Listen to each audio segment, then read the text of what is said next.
what's up? Hello, my name is Emma and today I am doing an unboxing!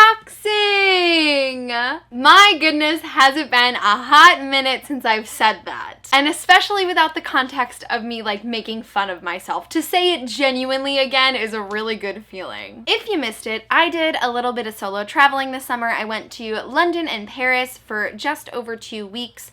And over that time I did accumulate some packages at home that publishers had sent me. And so I thought it would be a great opportunity not only to make a video that you guys have been requesting me to do again for a really long time, but also to sort of give you an idea of like what type of books do booktubers get sent by publishers. If that is a topic that interests you, I do have a super detailed video from my Booktubing 101 series all about the different ways that booktubers work with publishers, and I'll link that down below if that's something you want to learn more about. And I'll also talk a little bit about that as like I'm getting these books and explain to you like why I have it. So in the last month or so, I received 6 packages from publishers and companies that were sent to me. We're gonna jump into the unboxing, but I do just want to make like an overall disclaimer for this video so that we're all on the same page as we're talking about like publisher relationships. Number 1, all of these books were sent to me for free. And number 2, I am not being paid by any of these companies to talk about these books in this specific video. None of them even know I'm making an unboxing with what they sent me. And that's one of the reasons I was really excited to film this video. I have absolutely no obligations to say anything about them or even feature them in this video. So let's dive in. Let's start with this one because I know what it is.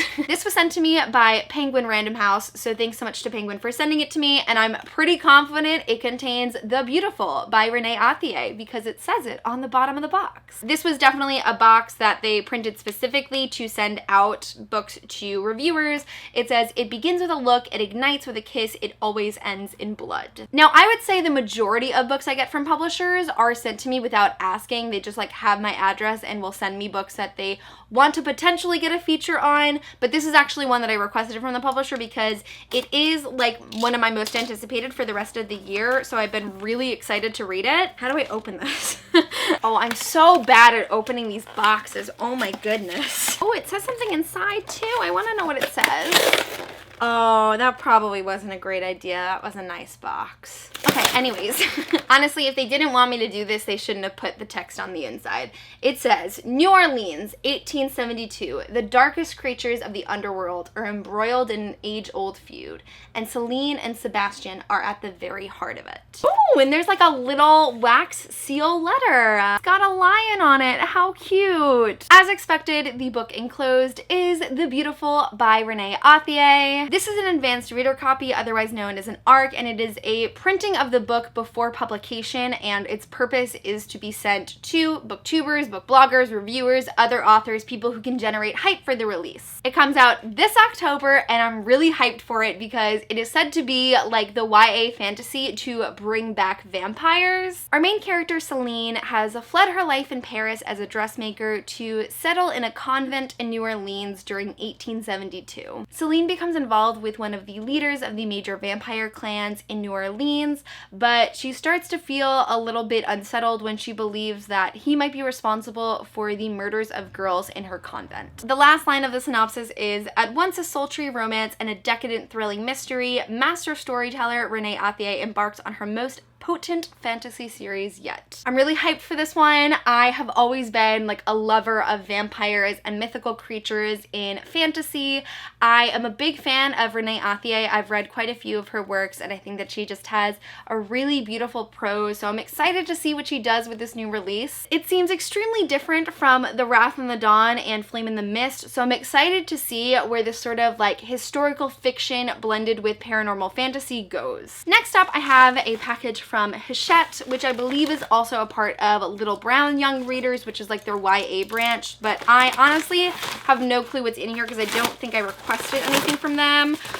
Oh, okay. So this is one of the situations where I was sent a book from the publisher, but I did not request it from them and they didn't email it to me. Like this literally showed up and I didn't know it was in here until you just saw me open it. But they sent me Capturing the Devil by Carrie Maniscalco, which is the 4th and final installment in the Stalking Jack the Ripper series. So the first book in this series is Stalking Jack the Ripper, and it follows a girl named Audrey who is a forensic apprentice at her uncle's mortuary. So as Audrey is examining all of these corpses, Jack the Ripper is currently terrorizing London, and so Audrey makes it her mission to find out his true identity. So what I find really interesting about this series is while it takes place chronologically and it follows the same cast of characters, each installment is very distinct and it follows a sort of villain person of history, and it's basically Audrey and her friend Thomas interacting with them and trying to solve mysteries. First installment is Stalking Jack the Ripper, second is Hunting Prince Dracula, third is Escaping from Houdini,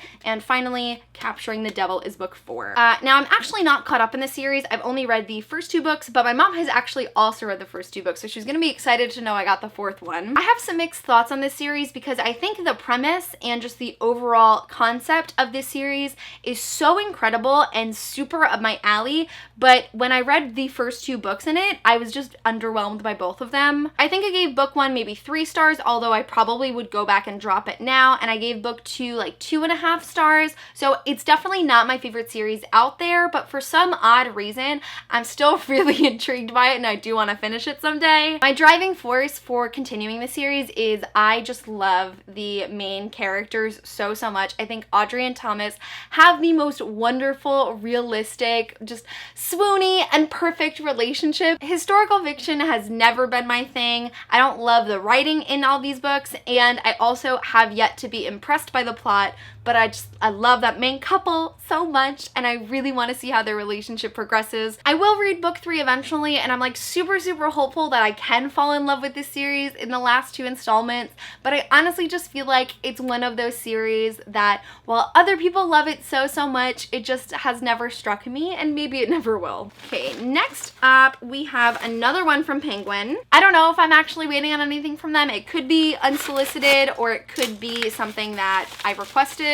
Oh, okay. So this book is The Babysitter's Coven by Cait Williams. This is a book that I did technically request because I am doing like a sponsored Instagram post for it. I think I had some cool ideas for this one, so whatever I do end up doing, I'll post it right here for you to see the final product. To reiterate though, this video isn't sponsored. Sometimes I will do like a sponsored video or a sponsored post for a specific book, but any other time I talk about the book outside of that particular post I agreed to, totally not sponsored. So this book has been marketed as a mix between The Babysitter's Club and Buffy the Vampire Slayer. So I feel like this book has some big shoes to fill. Our main character's name is Esme, and she has a babysitter's club because she doesn't want to get a normal job. She's good at babysitting and she needs some cash because it seems like destruction has been following her everywhere, so she's always got to pay people for things. There's a new girl in town named Cassandra, and she seems like this really like rebellious, edgy type. So it's kind of perplexing that she would want to join Esme's Babysitter's Club. But Cassandra's reason for joining is her mother left her a note that says, "Find the babysitters, love, Mom." I also like the final line of the synopsis. It says, "Turns out Esme and Cassandra have more in common than they think, and they're about to discover what being a babysitter really means. A heroic lineage of superpowers, magic rituals, and saving the innocent from seriously terrifying evil. And all before the parents get home." I will be honest that I do feel like this book is a little bit young for me, especially in the last year or so. I'm much more focused on like older YA. It is a book that I think I could enjoy. I mean, like, I love a witchy book around the spooky Halloween fall season, but I think there's an equal chance that I would be disappointed by it, especially with that Buffy comparison, because big shoes. It's not the highest on my TBR, but it's something I'm going to consider when I really get into that Halloween witchy mood, and I'm interested to see what I think of it. Next up, I have my monthly Book of the Month YA box. You may have heard of Book of the Month in the past. It is a subscription service I've been working with for years now, where essentially they give you 5 selections of like hot new releases. They also highlight a bunch of new debut authors every month. You pick your favorites and it gets delivered right to your door. So it makes shopping for new releases much more convenient, but also they are cheaper than buying all of these books at retail price. The original Book of the Month box is mostly adult. They do a lot of literary fiction and thrillers and women's fiction, but they just recently launched their Book of the Month YA subscription, which is the same thing, but specifically for YA books. I am a Book of the Month affiliate, if you haven't heard, so if you would like to try it out, if you use the link in the description, you do help help directly support this channel, which is really awesome. I might also have a code for you to use where you get a discount. If I have one, I'm gonna put it right here. So yeah, every month as an affiliate, Book of the Month asks me what book I want, they send it to me, I show it to you guys. So that's what we're gonna do right now. But if I'm honest, I don't remember what book I chose. I chose this at like mid-August, so I literally cannot remember. It's still a surprise. Oh, okay. So the book that I chose from what I believe was their September book selection is The Stars and the Blackness Between Them by Giordano Petrus. I had never heard of this book until it was on the Book of the Month list for their YA selection, and I ended up choosing it over other books that I had known about and eventually want to get, just because I thought it was a great opportunity for me to pick up something different. So our first main character is named Audra, and she is being forced to move out of her home in Trinidad to live with her father in America because her mother found her with her secret girlfriend. So in Minneapolis, we also have Mabel, who is currently dealing with some feelings about her ex, some feelings about the girl that she's currently seeing, as well as this feeling of sickness and illness that she's been carrying along with her this summer that she doesn't really know what it is. So it is a story of two Black girls who meet and begin to fall in love. It seems like there's going to be a lot of rich discussion about sexuality, homophobia, as well as different cultural disparities and even some chronic illness. I'm really, really excited for this book. It's pretty short, so it seems like it could be a quick read, and just like the cover and the synopsis, it seems like it's going to be a stunning book all throughout. I haven't personally heard a single person mention it, so I don't know what the reviews are like, but it's something that, like, now that I remember that I picked it, I'm really, really excited to read it. Two more boxes, and I think I know what's in one of them, so maybe let's go with that one first and save a surprise to the end. This package is from Simon & Schuster, so thank you so much to Simon & Schuster for sending it to me. I think this might also be another one of my most anticipated of the year, hopefully, so we'll see. That'd be really embarrassing if it wasn't. Oh, there's two books in here. What a surprise. Oh, wait, no, there's not two books. There's this in there, and it made it look like there's two books. Oh yes, there's stickers! Okay, so y'all already know how much I love Daisy Jones and the Six and how it's currently at like the #1 spot for my favorite book of the year, but I'm really excited for these two books coming out on November 5th, and we're just gonna have like a great battle in my head for my favorite of the year. It's gonna be hype. So our second contestant will be Vtol by Neal Schusterman, the third and final installment in the Arc of a Scythe series. I cannot believe this book is in my hands. Like, I knew this was coming. This is a book that I had requested like the second I got an email and it said the Vtol on. Do I risk looking at how many pages are in it and spoiling myself? I don't know if I can do this without making it worse. Okay, we're covering everything. It's 627 pages. I'm so excited. I was hoping and praying that Simon Teen was going to have these books available for me to request, because typically the final book in like a really massively popular series does not get advanced reader copies because like they don't need to build the hype. Everyone already wants it. If you want to hear more of my in-depth thoughts, or you want a little recap of what happened in the first two books before this one comes out, I'll leave my full spoiler-filled reviews for both Scythe and Thunderhead in the description. But if you have yet to hear about this series, it takes place in this futuristic world where society has eliminated the grand majority, pretty much all negative problems, so hunger, poverty, and even death. In order to keep the population under control in a world of immortality,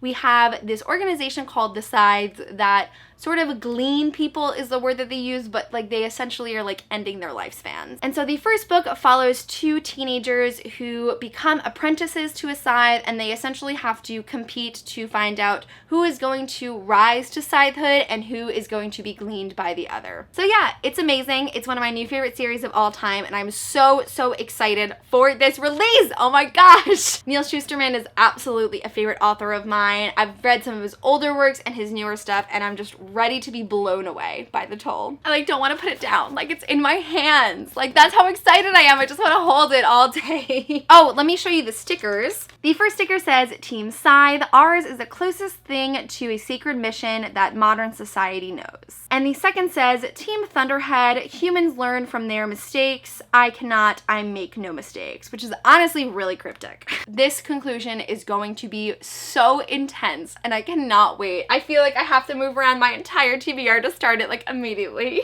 Oh my god, I really can start it whenever I want to. That's wild. We have made it to our final book and final package. This was sent to me by HarperCollins. This is another one where I don't know if I requested it or if it was sent unsolicited, so we're gonna see.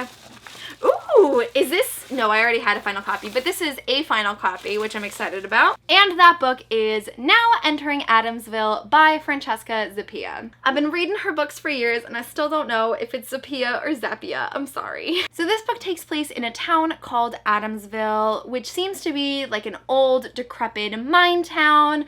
But the thing that is keeping this town alive and attracting visitors and tourists to it is the fact that there are ghosts and spirits that roam Adamsville. Our main character's name is Zora, and she is currently being framed for a crime that she did not commit. So among all of the supernatural goings-on of Adamsville, she has to find the true culprit, clear her name, and protect the town from these creatures hellbent on destruction. Like I said, I have read from Francesca Zappia before. I've really enjoyed both Made You Up and Eliza and Her Monsters, but Now Entering Adamsville is going to be a little different as it is like the first paranormal that I'm reading for her, and I'm really excited. It also seems to have that like spooky, creepy fall feel that I'm really going for, and this is another one that I have been highly anticipating, so I'm really excited to read it. It came with this cute little themed bookmark that says, "A crime she didn't commit, a culprit she can't catch, a town obsessed with ghosts."